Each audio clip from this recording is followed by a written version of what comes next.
Bom dia com Jesus. Amém. Vamos ficar de pé para a leitura da Bíblia.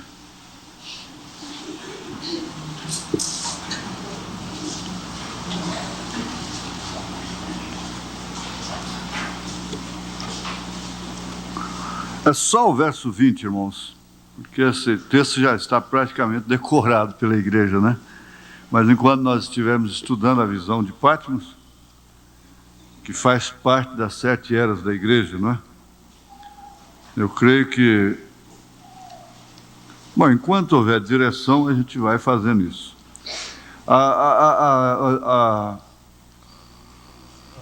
As 7 eras da igreja, ela faz parte, esse estudo faz parte da revelação dos 7 selos.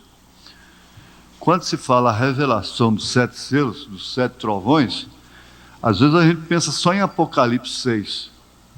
Mas não é, não. É todo o Apocalipse. Incluindo, é claro, o seu princípio, a sua base, que é as 7 eras da igreja. O profeta disse que a revelação das 7 eras é a base para a revelação dos 7 selos. Então é uma coisa conjugada, porque dentro das eras é que estão os cumprimentos dos selos. As eras formam a parte tempo, não é? A forma do tempo, dos períodos em que esses selos são cumpridos. Haja visto que o primeiro, segundo e terceiro selos já se cumpriram quando? Nas eras passadas da igreja, nas primeiras eras, que hoje é história, não é? História. E a mensagem associa a história com a revelação e a escritura. A escritura, a história e a revelação. O credo, a denominação, põe a história, a escritura, segundo suas interpretações, e a interpretação teológica. Com o profeta é a história, a Bíblia e revelação de Deus. A revelação de Deus. A grande diferença está aí. E o que distingue, de fato, o ministério do irmão Branham é a revelação do Apocalipse. Caso contrário, ele teria sido um grande mensageiro, como muitos, milhares de denominacionais dos Estados Unidos, principalmente, reconhecem que ele foi um grande mensageiro, um grande homem de Deus, usado por Deus. Só isso, pronto. Não é? Como Torrey, como Moody, como Smith Wigglesworth, né? Aquele grande, o irmão Branham faz menção dele, que foi, depois do irmão Branham, não teve ninguém mais para ser usado em cura divina como ele. Mas o que distingue realmente o ministério, faz dele um ministério profético, é a revelação do Apocalipse, que pode ser dito a revelação dos selos, porque os selos, uma vez abertos, estão revelando o Apocalipse, a Bíblia toda, de Gênesis a Apocalipse. Compreendido, não é? O mistério das 7 estrelas, que viste na minha destra, e dos 7 castiçais de ouro. As 7 estrelas são os anjos das 7 igrejas, e os 7 castiçais que viste são as 7 igrejas.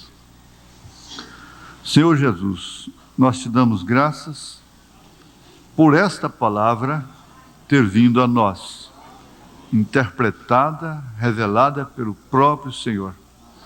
Em nome de Jesus Cristo, ajuda que ela venha realmente produzir o seu verdadeiro resultado em nossas vidas.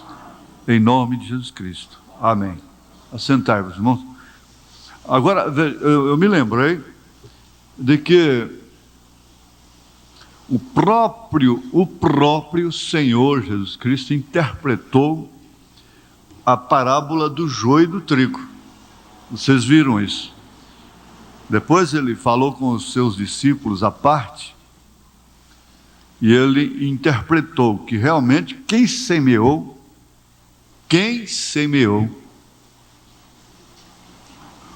o trigo foi o Senhor.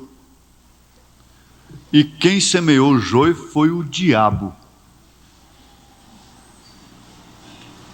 Agora veja como isso está tão claro em relação à semente da serpente.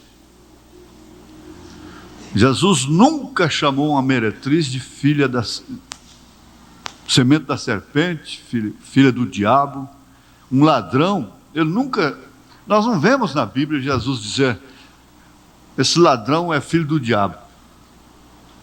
Mas ele disse para sumo sacerdote. Você já pensou o que é isso? Sumo pontífice da era. Uma religião muito mais cristalina, muito mais original do que essa católica romana que tem esse sumo pontífice. Se ele chamou aquele sumo de serpente, de raça de víbora, de que maneira ele qualifica este? Então, ele disse que a semente religiosa, a semente da serpente é religiosa, é extremamente religiosa, partindo lá do Gênesis, com Caim, oferecendo culto. Então ela é religiosa. É preciso entender isso, porque é exatamente isso que não permite os escolhidos serem enganados. É exatamente isso. Porque em vida, em moral, às vezes eles superam até. Em caridade, em formalidades e coisa, em conduta, superam. Você quer comparar a vida daquele ladrão salvo, de Zaqueu, com um mancebo de qualidade?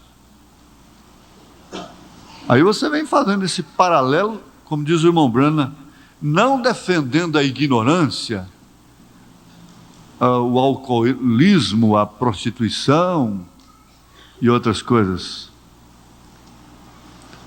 mas enxergando as coisas como elas são.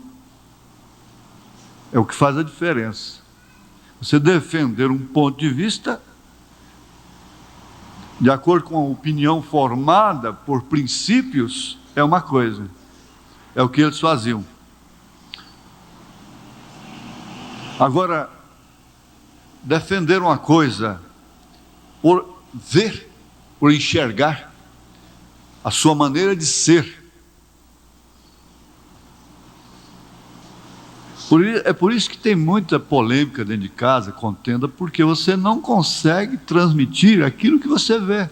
E seu marido não tem entendimento. Você tem que começar cedo a entender os limites do QI de seu marido, de esclarecimento das coisas, de compreensão, de entendimento, para você ser feliz. Então você não vai exigir mais dele do que ele tem, porque Deus não exige mais de nós do que aquilo que ele nos deu. E vice-versa, você tem que passar a compreender essa senhorinha logo cedo. Eu tenho conversado, e às vezes nós faltamos até ter reuniões mais íntimas, particulares com os homens, só com os homens casados, com jovens já maduros que vão se casar, só com as senhoras, só com as moças que vão já maduras, não é? Nós falhamos, às vezes nós estamos precisando de uma reunião assim, como igreja. O profeta não tinha que estabelecer linhas dessa forma, ele entrava e saía, ia embora, porque o ministério profético ele tinha que entregar a mensagem, certo? Mas como igreja nós teríamos que ter orientações íntimas até. E aquela senhorinha, você tem que avaliar o seu nível de compreensão das coisas. Que isso vem muito lá da forma, da maneira que foi o seu lar e tudo. Então, compreendendo isso, você vai entender que você tem uma grande esposa. Você tem um grande marido.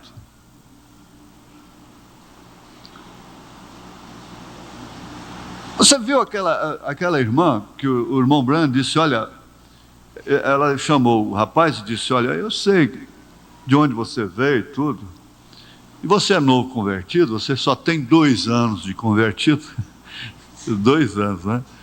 A pessoa que nem batizou ainda, você já quer casar com ele, né? Mas que ela já tinha 2 anos e ainda era novo convertido. Então, se você cair nessas fraquezas, como diz, ela tinha reconhecimento. E você descobre até qual é a tendência do homem, a circunstância que ele nasceu com ela.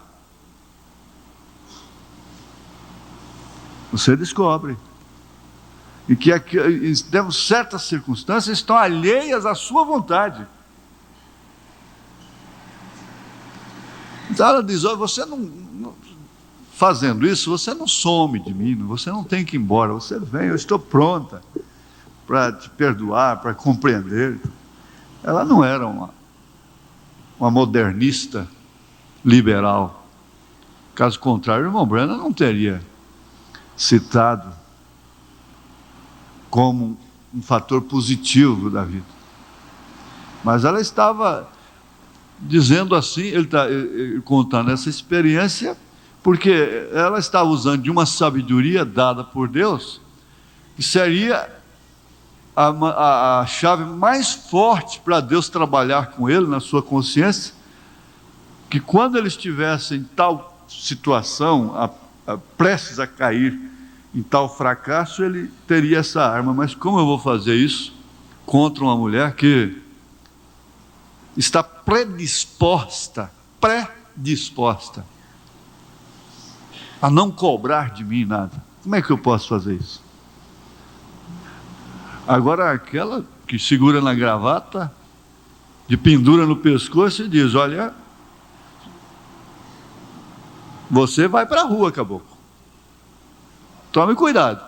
Você tem um nome, hein? Coitada. Ela não vai dar conta. Ele não vai dar conta. Mas no dia a dia, você vai descobrindo que você tem uma grande filha, você tem um grande filho, você tem uma grande esposa, um grande marido, você tem um grande pai. Porque nessa capacidade que Deus nos dá, você vai encontrando aquilo que sobrepuja. Você vai encontrando a verdadeira lei que Deus criou, a lei da compensação. Em compensação, veja, ela é de uma natureza fiel. O tipo da mulher fiel, que eu posso confiar. Em compensação, começa dessa base. Eu não sei por que nós entramos aqui. Comecei lá na semente da serpente, na parábola do joio. Sim, é porque o próprio Senhor Jesus interpretou esse versículo aqui. O Senhor Jesus interpretou, veja: o mistério das 7 estrelas que viste na minha destra, está sob o meu poder, e dos 7 castiçais de ouro. As 7 estrelas são os anjos das 7 igrejas. Ele próprio interpretando. As 7 estrelas, que vale dizer anjos, a palavra anjo quer dizer mensageiro.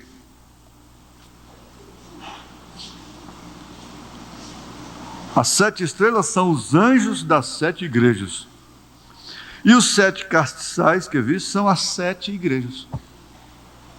Como a parábola do joio foi interpretada pelo próprio Senhor Jesus Cristo, aliás, todas elas, mas que ficou escrita a sua própria interpretação. Eu achei bonito quando o irmão Branham disse, e gostei demais daquilo: por isso que é gostoso ter um profeta. Pastor Elias, isso é verdade, isso leva às vezes o pregador até a cair no comodismo, né? Porque é tão rica a mensagem do irmão Branham, tão rica. É uma questão apenas de direção, se você pegar aquela mensagem. Você veja que coisa mais bonita, mais consciente. Um homem que dominava a revelação da Escritura, dizer: Jesus nunca explicou aquilo. Comer da sua carne e beber do seu sangue. Então, os pregadores vêm por séculos e séculos tentando explicar para o povo o que Jesus não explicou. E não é para ser explicado. Porque isso é uma questão de vida apenas. É como a irmã nunca pode explicar. Você pode ver filme da concepção, Gênesis, coisa e tal. Você glorifica a Deus por aquela lei, mas ninguém, nem mesmo aquelas que são formadas em genética, quando chega lá na história da vida, eles não podem explicar aquela vidinha que está no grão de trigo. O profeta disse que é como a eletricidade. Moléculas de cá e coisa de lá, e tal, mas eles não podem nunca explicar a eletricidade. E Jesus falou para Nicodemos de uma coisa que não tem explicação. Lá em São João capítulo 13, do novo nascimento. E nós queremos explicar o novo nascimento. Nós temos mestres dentro da mensagem querendo explicar o novo nascimento.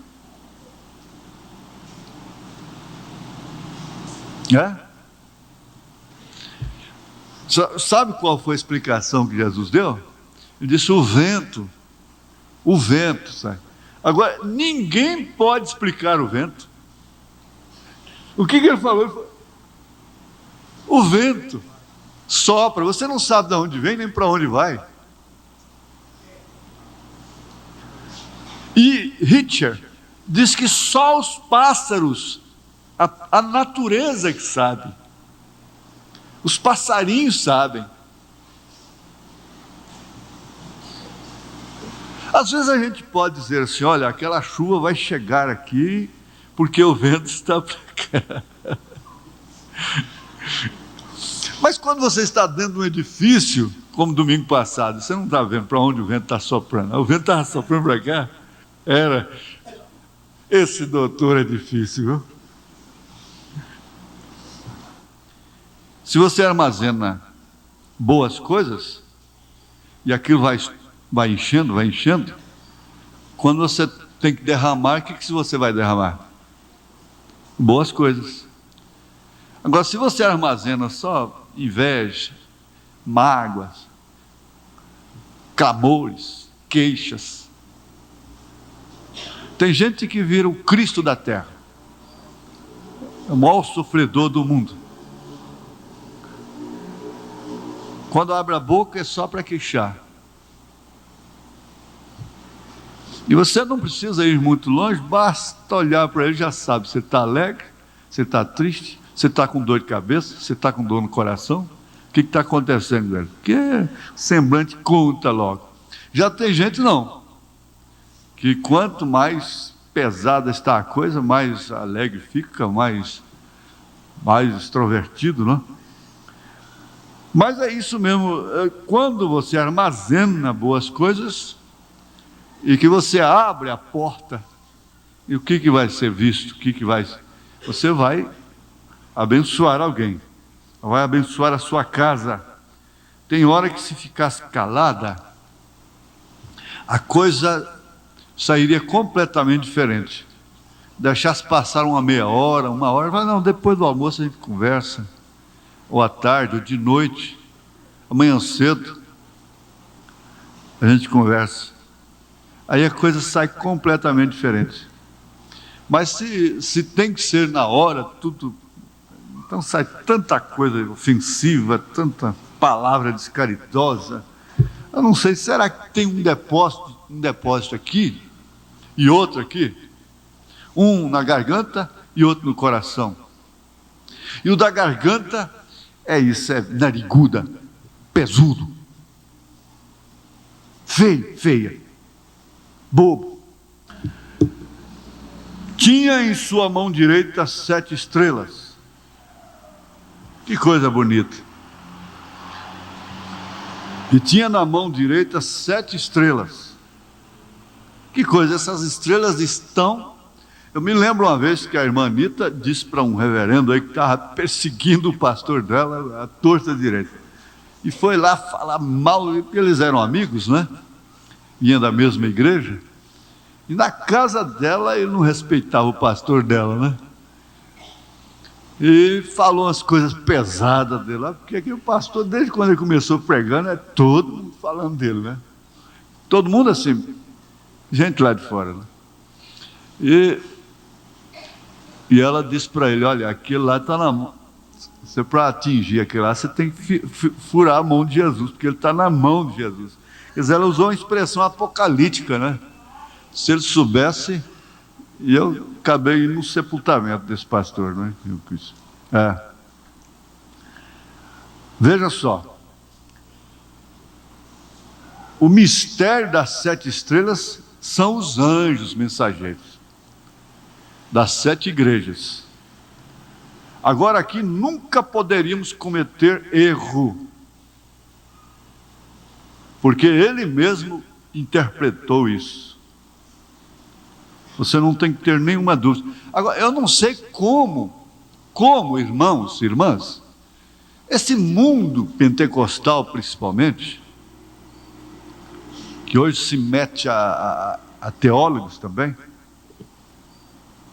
caiu nesse buraco, não pode encontrar 7 eras, 7 períodos na igreja, quando isso está interpretado claramente, logo no primeiro capítulo, pelos próprios Senhor Jesus Cristo. Isso aqui está claro, veja. O mistério das 7 estrelas são os anjos, são os mensageiros das 7 igrejas. É o que comenta o irmão Branham. Agora aqui nunca poderíamos cometer erro, porque ele mesmo o interpretou. Eu mesmo pregava há quanto tempo e nunca imaginava que essas 7 igrejas, Éfeso, Esmirna, Pérgamo, Tiatira, Sardes, Filadélfia, Laodiceia, representam aqui no Apocalipse os 7 períodos da igreja. Então esses 7 que vêm lá do Apocalipse, do Velho Testamento, 7 cores, esses 7 no arco-íris e coisas assim, nunca falaram nada sobre 7 igrejas, 7 eras, 7 períodos da igreja gentílica. Porque nós sabemos, como Paulo reconheceu, e o profeta reconheceu, esses gentios jactanciosos.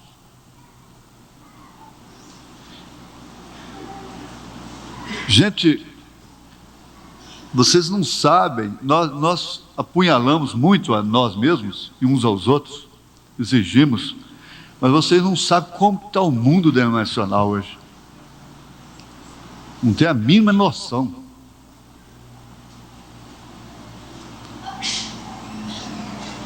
A coisa ficou esquisita. Ficou de uma maneira que não se dá para compreender.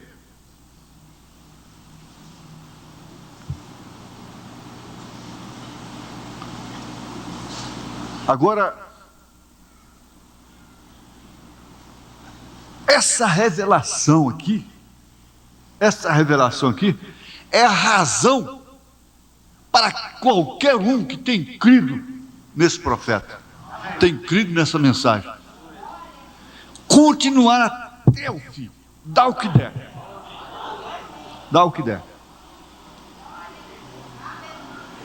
Por isso eu disse, eu prefiro estar com um Davi errado do que com Absalão certo, com Saul certo. Eu prefiro estar com Jacó trapaceiro do que com Esaú honesto. É claro, os irmãos entendem o espírito disso. Eu prefiro ter um irmão, uma irmã fraca, fraco, errado, que respeita esse mensageiro de Deus, do que ter um intocável ali que faz é blasfemar contra ele.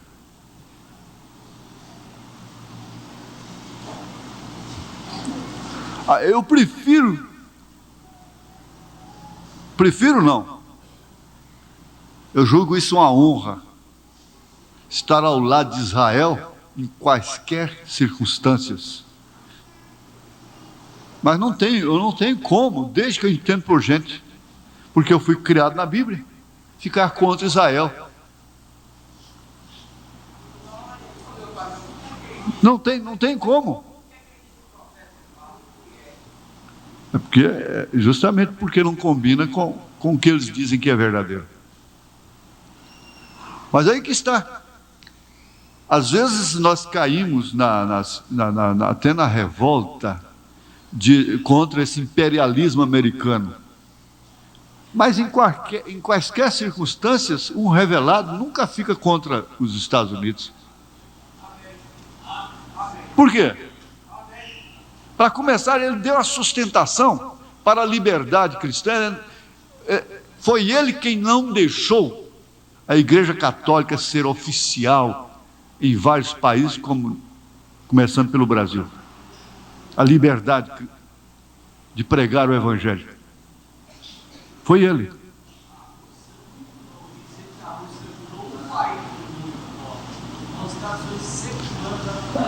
A Rússia nunca ajudou pobre nenhum. Os Estados Unidos sempre fez isso. Espalhou missionários evangelistas para o mundo todo. Tanto que o americano ele é dizimista. Por que ele prosperou tanto? Ele é dizimista. O dízimo está no sangue dele.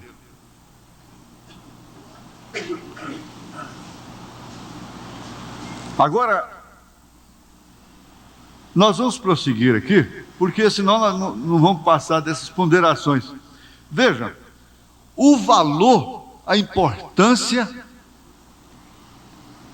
de se ter conhecimento desses 7 períodos. Só isso é uma riqueza muito grande. Por quê? Conhecendo que houve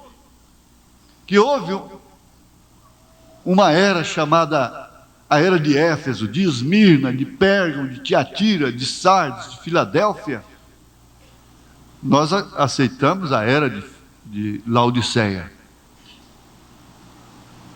Eles fazem um trabalho, principalmente Moscou é muito grande sobre esse trabalho de circo, e trapezistas e coisas. Eu estava vendo uma fita, porque tudo aquilo me dará elementos para a hora certa. Mas eu vi uma característica muito esquisita, assim, muito marcante em cada trapezista. A pessoa não pode ser trapezista sem ser alma encarcerada. Uma moça não pode ser aeromoça sem ser alma encarcerada. Antes de tudo, ela tem que ser alma encarcerada hoje. Há posições no mundo, funções, que a pessoa não pode desempenhar sem, antes de tudo, o seu currículo tem que começar com origem, a base. Parece que está escrito ali, invisivelmente, de uma maneira invisível. Primeiro item, alma encarcerada. Não é só porque eles têm que pintar os olhos assim.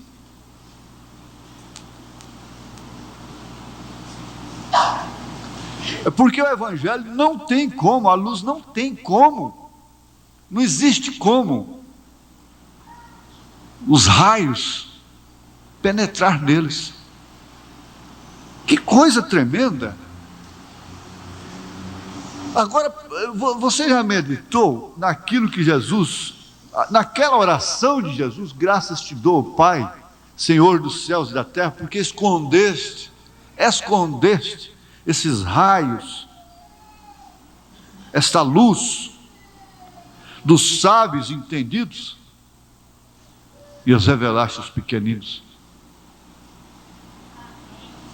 Você diz, como eu tenho orado para formatura e tudo, e moças pede oração, às vezes telefona até moça de fora, passar em vestibular e tudo.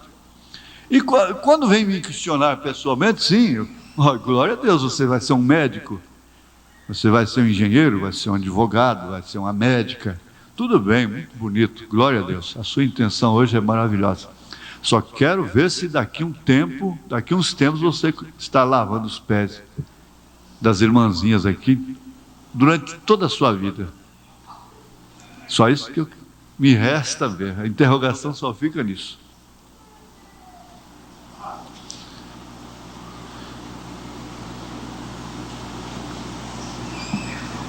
Olha, veja aqui. Esse conhecimento satisfaz, apraz. É certo que aquela segurança de uma vez salvo, salvo para sempre, trouxe o mundo para dentro da igreja. A igreja se corrompeu. Uma vez salvo, salvo para sempre, eleito não se perde, então a igreja se corrompe. Por causa do comodismo. Acontece que o verdadeiro eleito não se perde mesmo. E uma das características de sua eleição é que ele nunca cai em comodismo. Porque, como é do outro lado, que a pessoa nunca se satisfaz com o que ganha, com o que tem, também, espiritualmente, o Filho de Deus sempre está carecendo de Jesus. Constantemente, diariamente, todos os instantes. Ele não cai na arrogância, na petulância, na soberba. Por isso que Paulo disse que o pastor não devia ser neófito para que se soberbecendo caísse no laço da tentação.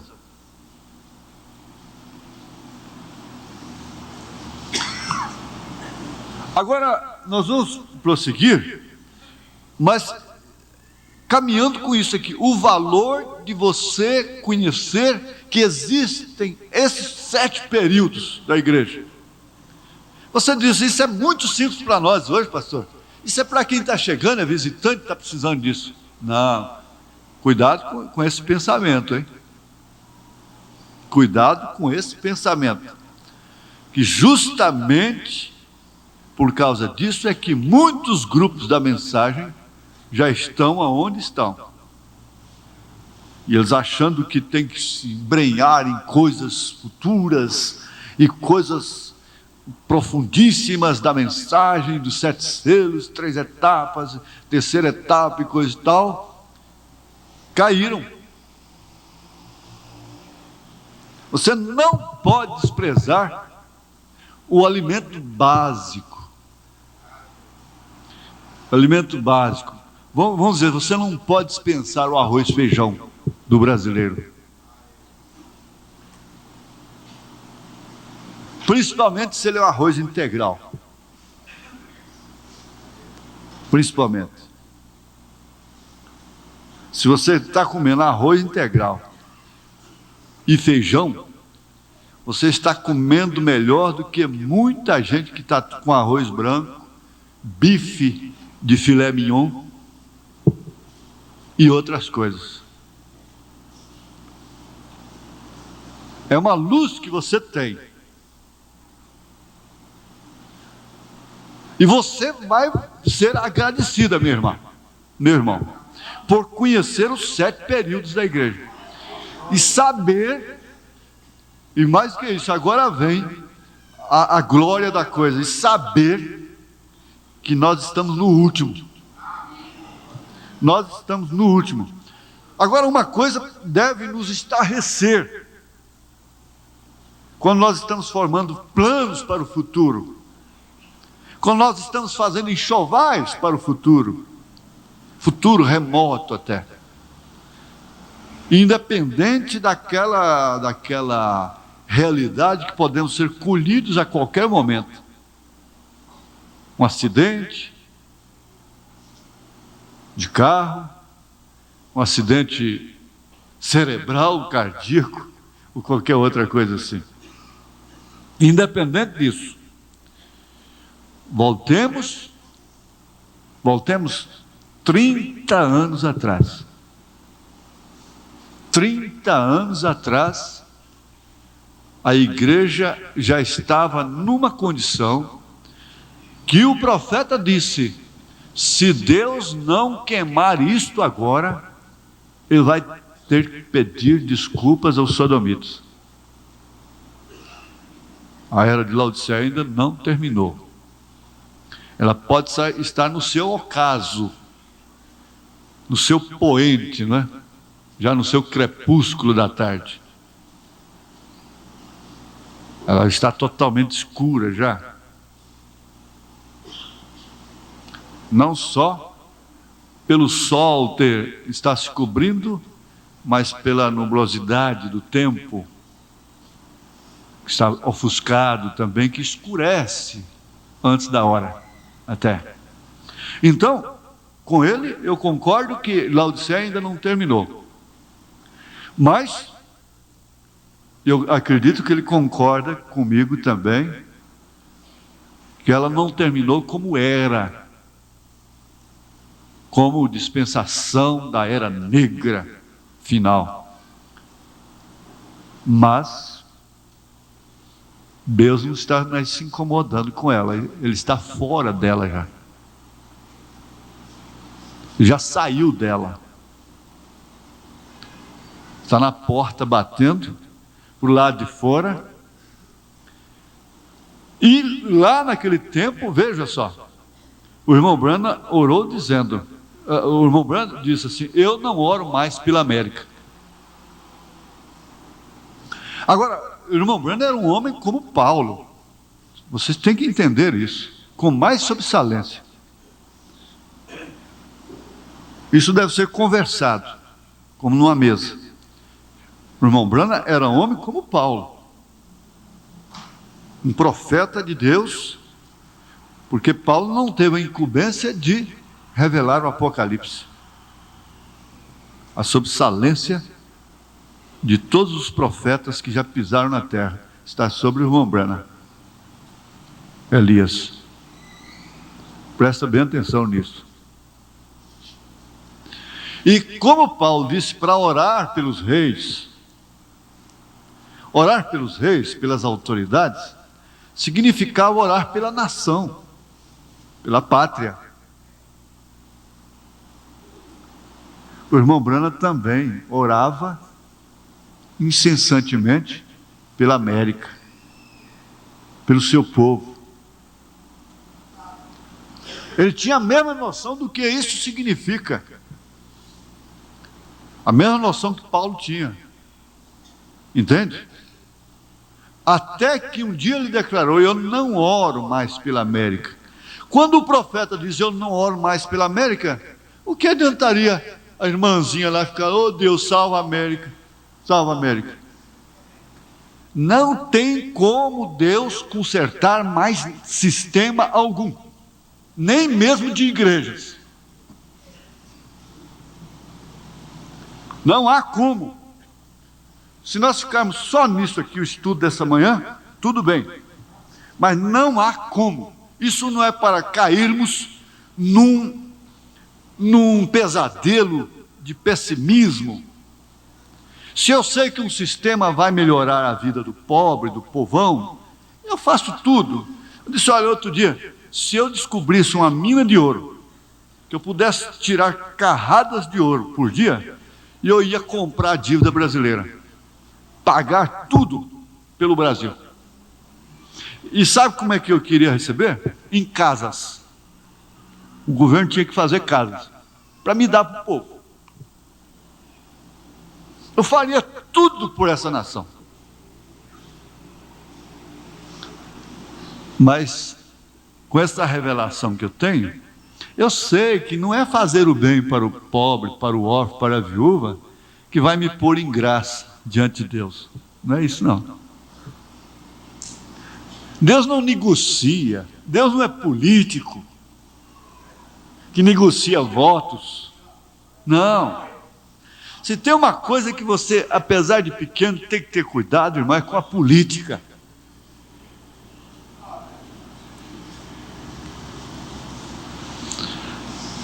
Eu faria tudo, na verdade, mas eu não consigo deixar de ver as coisas como elas são. Se nós pudéssemos ter um rei que tivesse um cetro de justiça, não teria sistema melhor do que o rei. Um rei piedoso, um rei cuja palavra não volta atrás, seria o melhor sistema. Se nós pudéssemos ter um presidente, mas não adianta, você pode pôr o presidente Lincoln lá, você pode ressuscitar Getúlio Vargas, ele vai se colocar lá como obsoleto, um antiquado, eles vão matá-lo novamente. O povo não quer ninguém que seja justo, que seja santo, não quer não. O povo quer carnaval, quer festa de futebol, não quer um esporte em si não, quer um mercenarismo. A desgraça desse futebol no Brasil é mercenarismo. O povo não quer nada não, o povo quer boa vida, quer que tudo vai bem, só isso, e mais nada.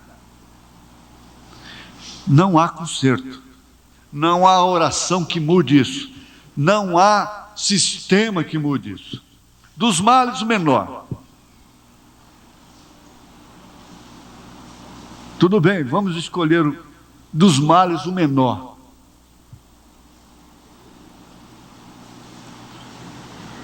Mas não se ilude, não se apaixone por partido, por sistema, não sonhe com isso. Só existe um sistema que vai consertar isso. Esse é o sistema de Deus. Aleluia. Então aí entra o grande valor de você cair em si, dar uma sacudida e dizer, mas meu Deus, graças ao Senhor, porque tudo parece, se Deus me permite, já passou da hora.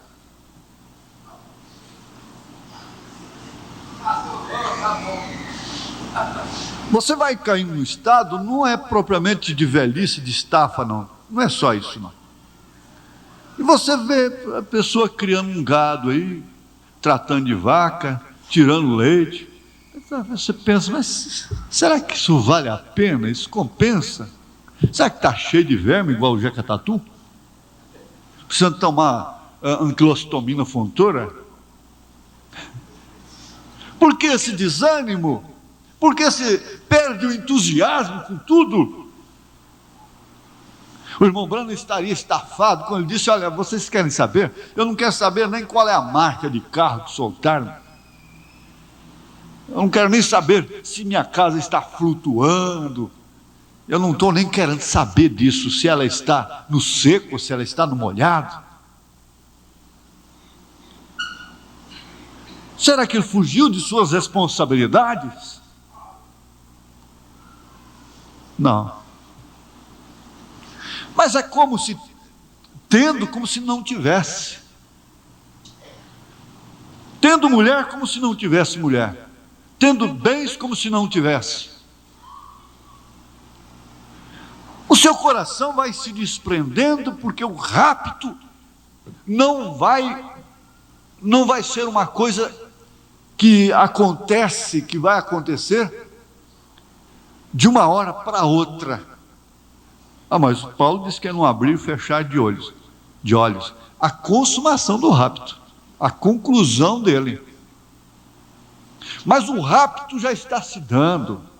Você vai se desintegrando contra seus próprios sentimentos E você vai deixando pessoas e coisas que você nunca pensou na sua vida que daria conta de deixar. Você vai deixando coisas, até pai e mãe. Não tem mais aquele godó que tinha antes. Aquela pregança. Sabe o que faz isto? É a aproximação do rapto. Isso é o rapto em seu curso. É um curso. A mulher não dá a luz de uma hora. Você já pensou? Se a mulher casasse, ficasse toda bonitinha aí, bonitinha, a senhorinha, e de repente, daí 9 meses, ou 3 meses, ou 4 meses, ou 5 meses, ou 7 meses, ou 8 meses, ou 9 meses, ou 10 meses, ou 1 ano, 2 ou 3, amanhecesse um dia lá, um bezerrinho chorando do lado lá. Ah, mas seria tão bom, né? Não, mas ela tem um curso. Cessa-se os costumes primeiro. Seus costumes cessam. E aquilo vai tomando forma, e vai tomando conta de sua vida sem você perceber. Vai envolvendo as suas aspirações. Aquele filho vai se tornando um centro de suas emoções, de suas atenções. A mulher não pode definitivamente alimentar os sentimentos emocionais de uma criança no seu ventre, ocupada com política, com o mundo, com responsabilidades que não enquadram com suas circunstâncias femininas, com a sua estrutura. Estava vendo uma médica dizendo: não, quando a mulher está amamentando, ela não está só dando o alimento físico para a criança está recebendo nutrições psíquicas que vão determinar até o seu futuro. Ela está recebendo apoio emocional. O seio da mãe tem muito mais significado do que só o alimento em si, que é o melhor. Depois do leite da mãe, só o leite da cabra. Não é o leite da vaca, não, é da cabra.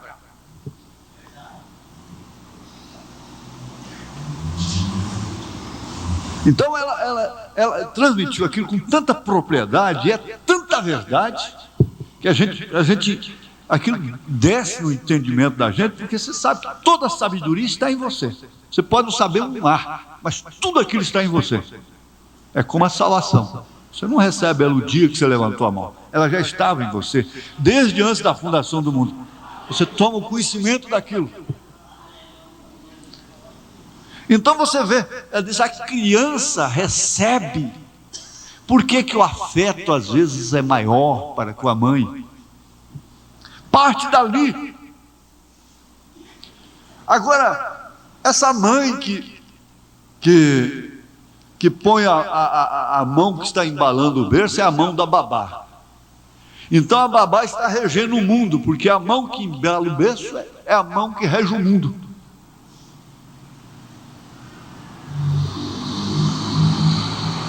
É a mão da babá, é a mão da vovó quando sobra, ou da titia mais velha, ou qualquer coisa assim.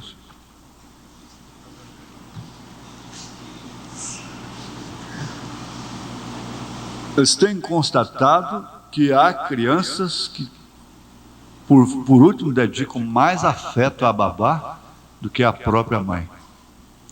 Já descobriram que há babás que alimentam crianças na ausência da mãe. Elas fazem processo de alimentação através do seio para a criança.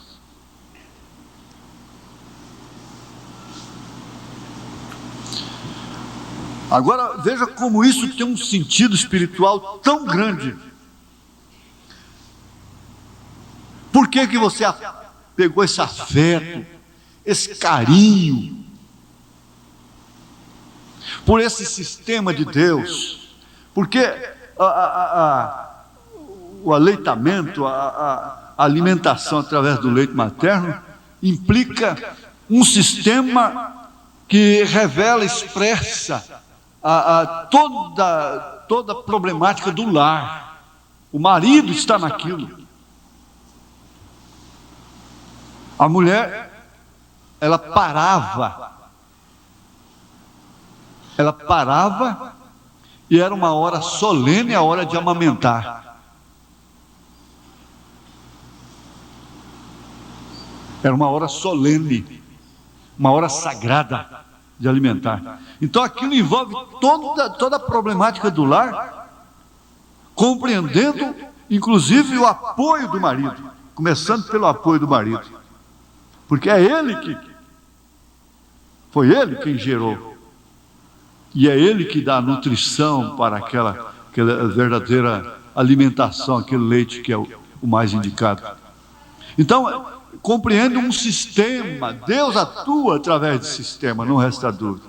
Deus não tem uma organização, mas ele tem sistema de Deus. O profeta diz: você disse que isso é uma denominação. Ele diz: bom, se isso é uma denominação, é a única que vai subir.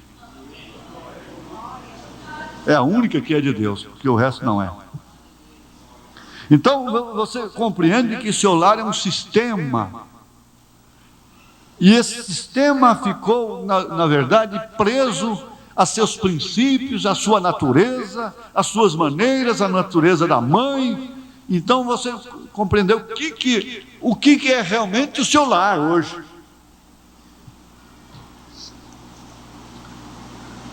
Agora Deus é mãe também. Ele amamenta.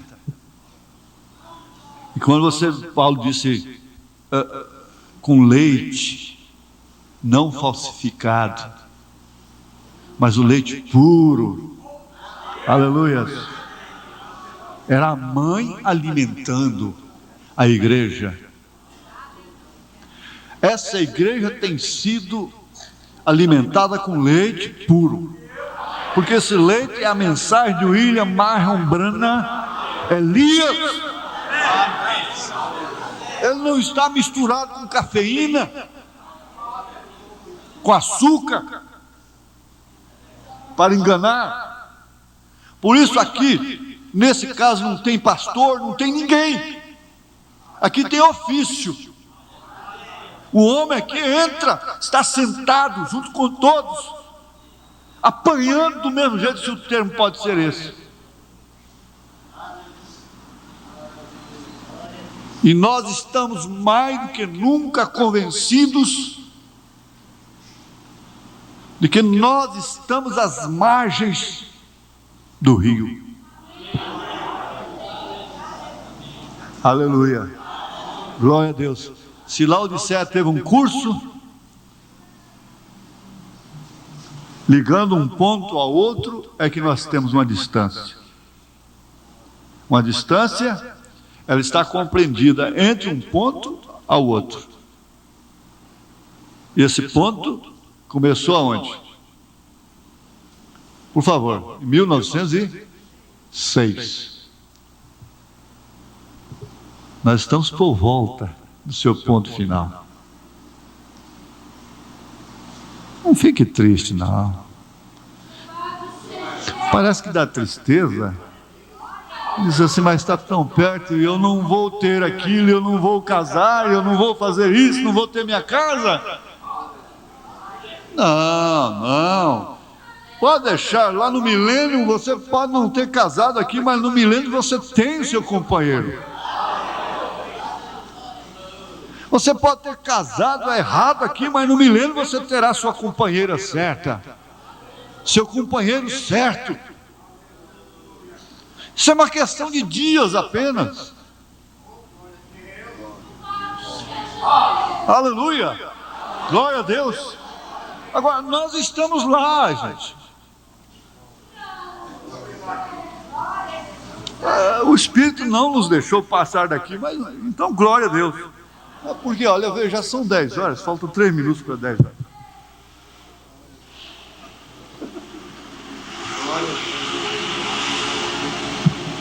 Fica aqui. porque ele mesmo interpretou, ele próprio tem interpretado isso. Irmã, seus cabelos são grisalhos. Eu vi uma coisa aqui do pastor Wagner sexta-feira, tão bonita. De fato, a gente não conhece ninguém aqui. Desde que eu entendo por gente que eu conheço a irmã Anitta, porque ela é minha prima e irmã. Eu conheço minha irmã, que foi a segunda mãe, né? Me ajudou a criar, ajudou a bater em mim, essa coiseira toda. Trabalhou para me dar comida, inclusive, quando eu estava vagabundando às vezes. Lecionou.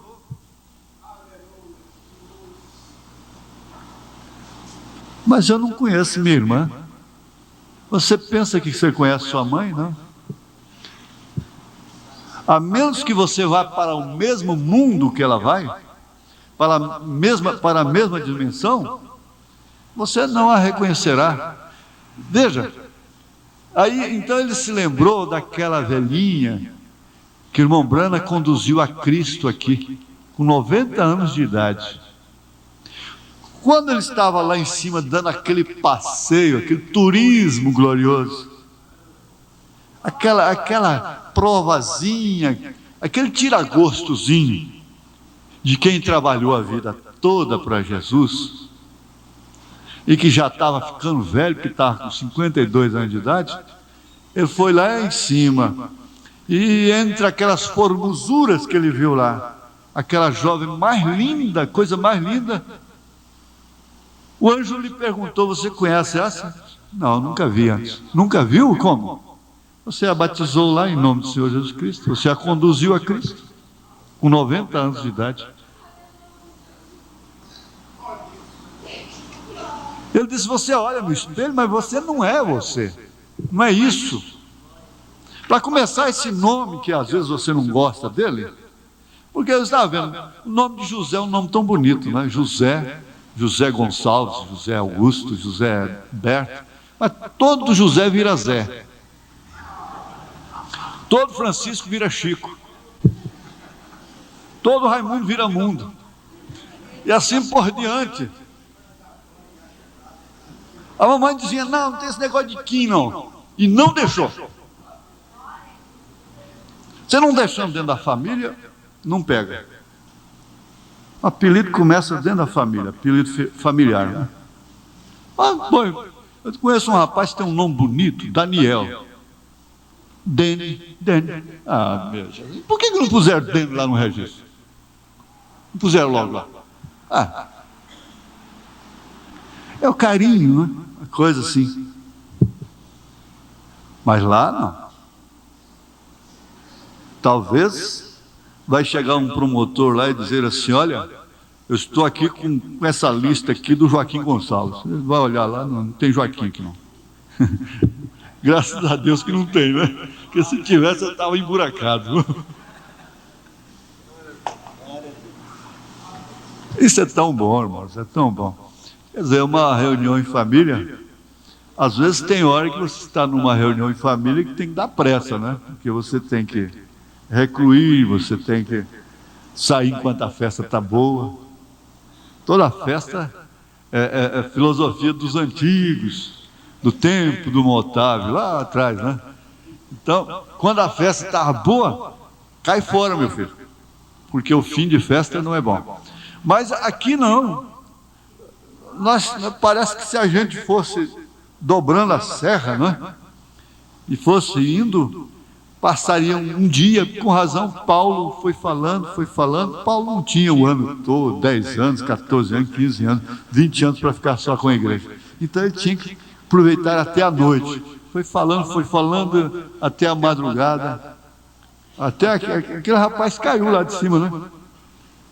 Caiu lá de cima e acho que quebrou o pescoço, porque deve ter caído de ponta, né? Mas vamos ficar de pé, que o nosso tempo foi embora. E você vai voltar, é verdade. Eu tenho que ser mais grato a Ti, né, Senhor, por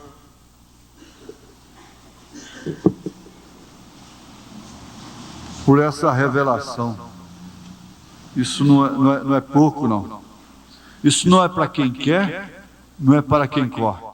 Você é um pregador do Evangelho também, e você está aqui por uma boa causa. Você não está doente, você está em necessidade e você quer um avivamento pentecostal para começar em sua igreja. Todos nós queremos isso. Vamos todos ficar de pé.